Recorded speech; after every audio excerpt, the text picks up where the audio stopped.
En esta charla de alimentación y salud en tiempos de cuarentena, me gustaría mostrarles cómo los problemas de salud están siempre asociados a dos posibilidades, o al bajo peso o al sobrepeso. La desnutrición o el bajo peso está asociado con un mayor riesgo de muerte temprana, cosa que ya en estos tiempos no ocurre. Sin embargo, lo que ocurre con mayor prevalencia es el sobrepeso y la obesidad, que trae consigo enfermedades como la hipertensión, diabetes, enfermedades cardiovasculares y cerebrovasculares. Esta última hace relación con la formación de una verdadera placa en las arterias, que es la que lleva la sangre, y se van formando y creciendo a través del tiempo, silenciosamente, hasta que esa placa crece, se inflama y obstruye o tapa esa arteria, provocando, si ocurre en el corazón, por ejemplo, un infarto del corazón, o si ocurre en el cerebro, un accidente cerebrovascular, o ACV, que le llaman. Y esto es muy prevalente en la población, ya que, por ejemplo, si vemos la distribución de las disfunciones o las muertes por el tipo de causa, al 2014, casi 3 de cada 10 personas morían y siguen muriendo por enfermedades del sistema circulatorio. Más atrás quedan los tumores y otros tipos de enfermedades. Pero la más prevalente, que ha sido en los últimos años, probablemente ahora sea un poco mayor y que ha venido creciendo a lo largo del tiempo, son las enfermedades del sistema cardiovascular o circulatorio. ¿Ya? Y esto tiene una importancia en el sentido de que los cambios evolutivos han hecho que nos lleven a tener un estilo de vida cada vez más sedentario, y ese estilo de vida también ha llevado a la mayor cantidad de muertes por ese tipo de enfermedades. Por ejemplo, si antes teníamos que, en la prehistoria o en nuestros antepasados, teníamos que ir en busca del alimento, teníamos que ir a cosechar, a buscar el alimento, ahora tenemos el acceso casi ilimitado a la alimentación, a todo tipo de alimentación, y como dije, el uso de la tecnología o la mayor cantidad de tecnología a lo largo del tiempo nos ha llevado a tener un estilo de vida cada vez más sedentario, ¿ya? Entonces hay que entender, y con eso les quería explicar, que el cuerpo humano en realidad está diseñado para el movimiento, no para quedarse de manera sedentaria. Entonces, si antes consumíamos, por ejemplo, grandes cantidades de alimentos, que era como nos alimentábamos antes, lográbamos un pic, llegábamos a satisfacer la necesidad de alimentación, y luego pasaba una larga cantidad de tiempo donde había que nuevamente ir a buscar el alimento, no teníamos acceso a la alimentación, para nuevamente volver a alimentarse y saciar la necesidad de alimentación. Eso nos mantenía un umbral o una categoría de inflamación bastante baja, bastante basal. Sin embargo, ahora en este estilo de vida, donde uno consume grande cantidad de alimento, logra la saciedad, pero finalmente, en un corto periodo de tiempo, logra nuevamente tener muchas cantidades de tiempo, lo que hace que la inflamación proveniente de la alimentación se mantenga en un basal bastante más alto, ¿ya? Y eso lo han estudiado, perdón. Y otro mecanismo que ahora, producto de esta cuarentena, de mantenerse en casa, es la ansiedad. La ansiedad de no poder salir, la ansiedad de casi tener la alimentación o ir al refrigerador como una actividad diaria más, que nos lleva a tener un mayor consumo de alimentación con un menor gasto, y eso lleva a la obesidad y a enfermedades. Entonces, eso se ha estudiado a lo largo del tiempo. Este es el índice inflamatorio de la dieta, donde se han estudiado cuán inflamatorios son los alimentos a través del tiempo.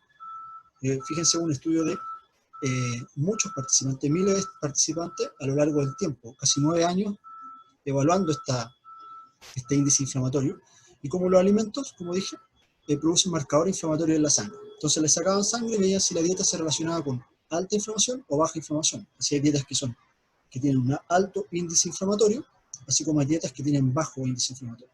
Y se han comparado distintos tipos de dietas en el mundo en relación a esto, para saber qué tan inflamatorias son. Y en relación a esos estudios, por ejemplo, les muestro acá este gráfico de acá, que es una ampliación de este gráfico grande, nos muestra que una dieta control o una dieta occidental, como la que consumimos nosotros, en relación o en comparación con una dieta mediterránea, que efectivamente se consume en los países que son colindantes al mar Mediterráneo, muestran que tienen una reducción en este riesgo cardiovascular, en esta incidencia de enfermedades cardiovasculares. ¿Cuál es la dieta mediterránea? Bueno, acá sale la sigla de aceite de oliva extra virgen o nueces o frutos secos. Entonces la dieta mediterránea se basa en esta alimentación, este tipo de alimentación en base a aceite de oliva, cambia, por ejemplo, el consumo de margarina, de mantequillas por el aceite de oliva, o el aceite vegetal por aceite de oliva, y agregan frutos secos a la dieta. Frutos secos que acá en las dietas occidentales generalmente no se consumen, o no se consumían. Entonces, acá les pongo una tabla, les dejo esta tabla, con alimentos que reducen el riesgo cardiovascular, que son favorables para el cuerpo y para no producir enfermedades. Entonces, para que no marearlos con tantas letras, fíjense ustedes en estas flechas rojas que indican la disminución, en este caso, del riesgo relativo de provocar algunas enfermedades como las que aparecen acá. Generalmente accidente cerebrovascular, diabetes o enfermedad coronaria. Son las enfermedades más prevalentes que se producen por este tipo de alimentación. Y si quieren después revisar las dosis o las cantidades de alimentos que eso implica para bajar el riesgo relativo. Entonces así, las frutas, por ejemplo, disminuyen un 6% el riesgo relativo de tener algunas enfermedades cardiovasculares. Las verduras también, un 5%. Las vegetales de hojas verdes, un 24% el consumo de estas verduras. Algunos granos, el 22%, choclo, arroz, de mayoría integral, que tengan fibra. Las nueces, como dije, y semillas, como les mostraba en el gráfico anterior, también disminuyen un 24% este riesgo relativo, y el consumo de pescados también en estas cantidades disminuyen un 21% el riesgo relativo de enfermedades cardiovasculares, lo que es importante, ¿ya? Y por el otro lado, les quería mostrar quiénes son los responsables de aumentar este riesgo cardiovascular y cuáles son los alimentos que generalmente nosotros consumimos y que representan un riesgo, el riesgo silencioso que les mencioné al comienzo. Así, las carnes rojas procesadas hacen referencia, por ejemplo, a mayoritariamente los embutidos como la hamburguesa, vienesa, consumo de algunos jamones, etcétera. Todas esas carnes rojas procesadas tienen un riesgo relativo bastante alto, el 24%. ¿Ya? Lo mismo con el azúcar y las bebidas azucaradas. También aumentan un 17%, principalmente de la diabetes. El consumo de sodio más alto que las recomendaciones que hace el MinSal, en un 12% aumenta el riesgo relativo. Y por último, quizás la más importante, son las grasas trans, que las grasas trans son las que vemos en todo lo que son paquetes de papas fritas, uso de consumo de pastelería, de pasteles, también en productos de panadería.